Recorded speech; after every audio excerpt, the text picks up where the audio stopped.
Bismillah. Assalamualaikum warahmatullahi wabarakatuh. Perkenalkan, saya dari kelompok 3 akan menjelaskan tentang materi sejarah peradaban pada masa dinasti Utsmani di Turki. Sebelum itu, saya akan memperkenalkan rekan-rekan saya. Yang pertama, saya sendiri, Nona Mardianti, sebagai moderator. Yang kedua, ada Wulan Syaulia Syafitri. Yang ketiga, ada Winda Pangensa. Yang keempat, ada Lina Nurul Arifah. Yang kelima, ada Dewi Ananda As-Saharani. Yang keenam, ada Ahmad Rusdiwantoro. Baiklah, selanjutnya saya serahkan kepada rekan-rekan saya akan memperjelaskan tentang apa itu sejarah peradaban pada masa dinasti Utsmani di Turki.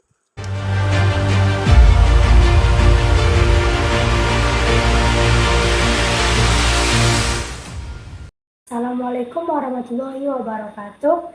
Baiklah, di sini saya akan menjelaskan materi yang pertama, yaitu sejarah berdirinya dinasti Utsmani di Turki.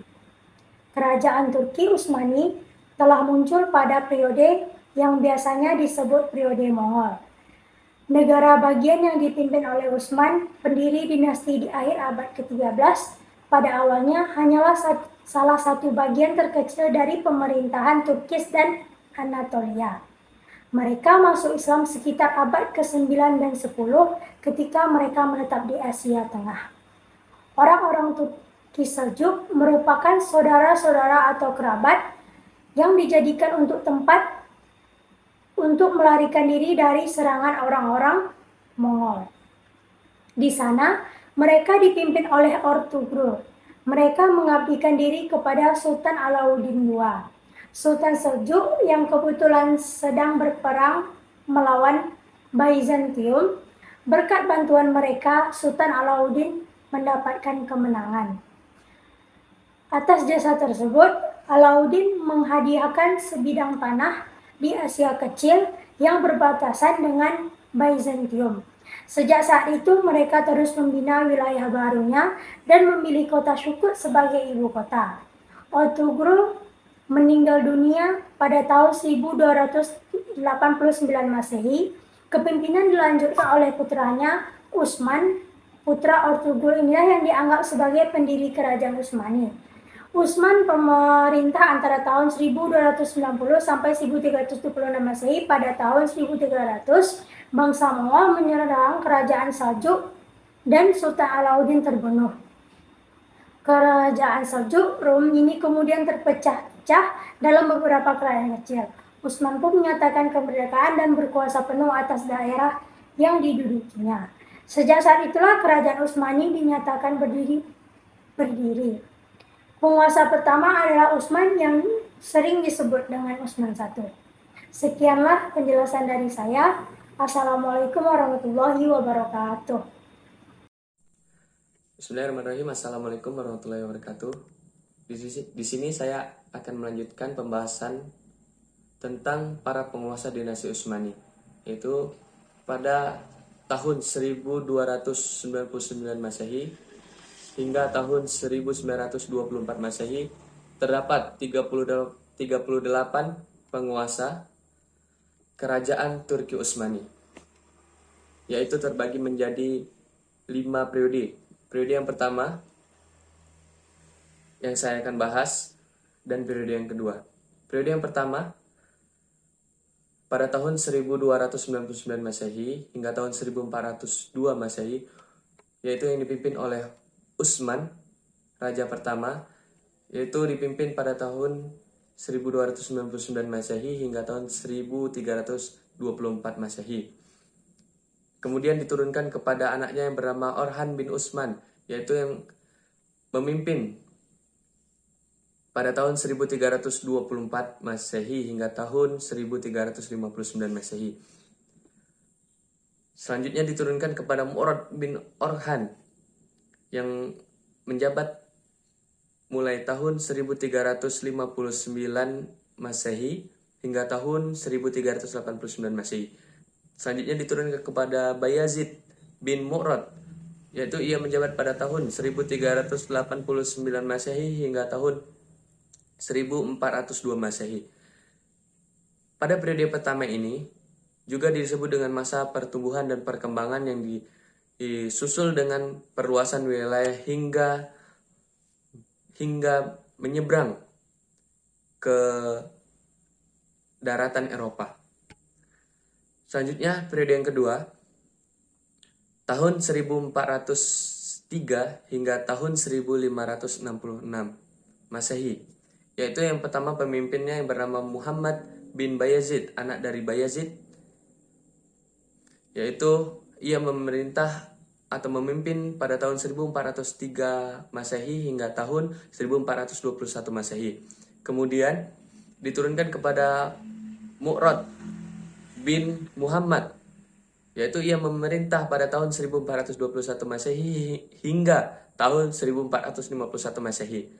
Selanjutnya diturunkan lagi kepada Muhammad Al-Fatih bin Mu'rad.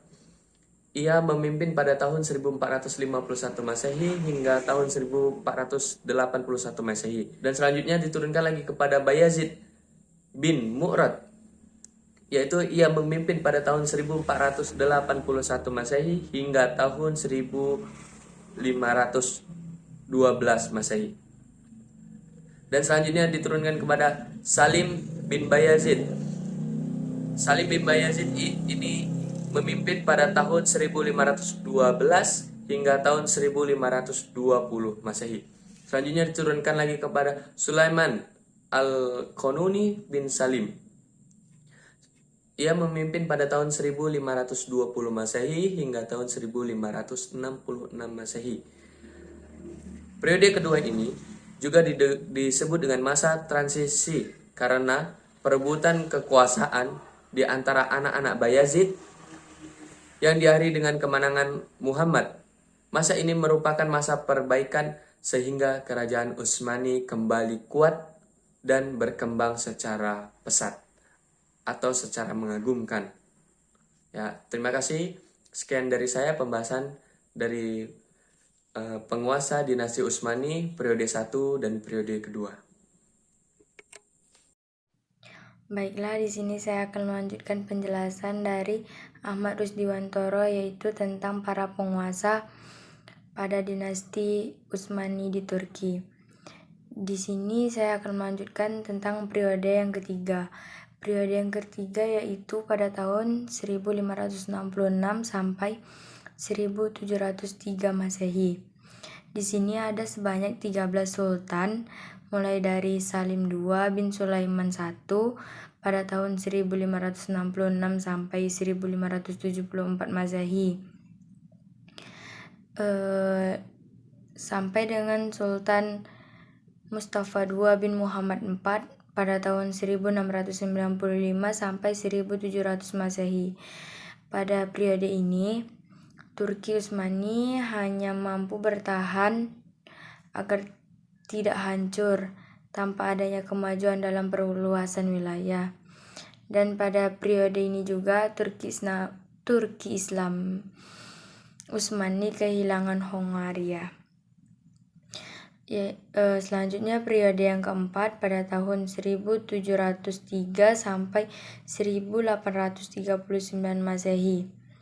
Di sini ada 8 sultan, mulai dari Ahmad III bin Muhammad sampai dengan Mahmud II bin Abdul Hamid I.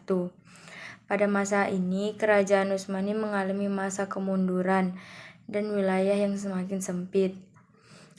Periode ini diakhiri dengan modernisasi yang dilakukan oleh Sultan Mahmud II pada tahun 1839 Masehi.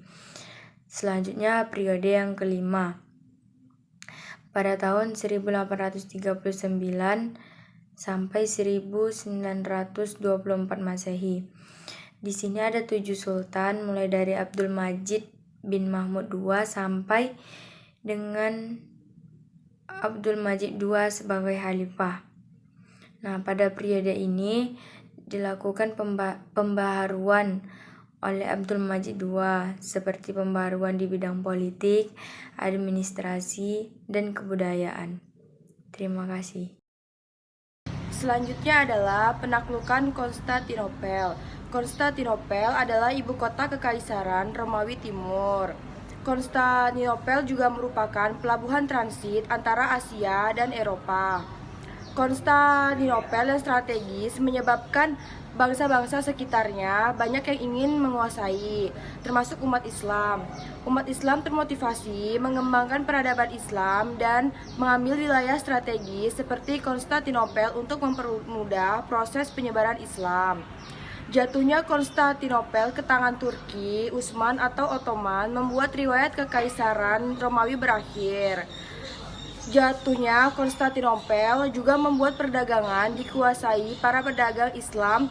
Ibu kota berganti nama menjadi Istanbul yang berarti tahta Islam. Jatuhnya Konstantinopel ke tangan Turki Utsmani membawa dampak bagi bangsa-bangsa Eropa yang menjadi kesulitan terutama dalam bidang perdagangan.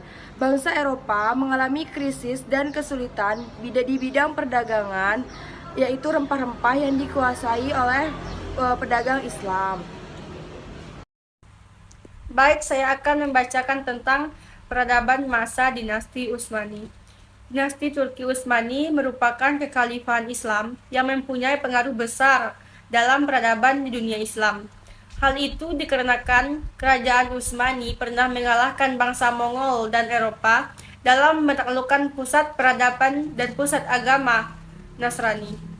Setelah penaklukan tersebut, kerajaan Utsmani memiliki kejayaan, sehingga kerajaan tersebut mampu memperluas daerah kekuasaannya ke Eropa. Selain itu, kemajuan dan perkembangan ekspansi kerajaan telah diraih oleh kerajaan Turki yang demikian luas dan dapat dikatakan cepat serta diikuti pula oleh kemajuan-kemajuan dalam berbagai bidang kehidupan. Selanjutnya, kemunduran dinasti Utsmani. Sepeninggal Sultan Sulaiman Al-Qunani, Turki Utsmani diperintah oleh para pemimpin yang lemah. Kerajaan ini mulai memasuki masa kemundurannya di abad ke-17 Masehi. Di dalam negeri timbul pemberontakan-pemberontakan. Itulah penjelasan tentang sejarah peradaban Islam pada masa dinasti Utsmani di Turki. Itulah yang dapat kami sampaikan. Lebih dan kurangnya kami mohon maaf. Kami tutup dengan wassalamualaikum warahmatullahi wabarakatuh. Terima kasih.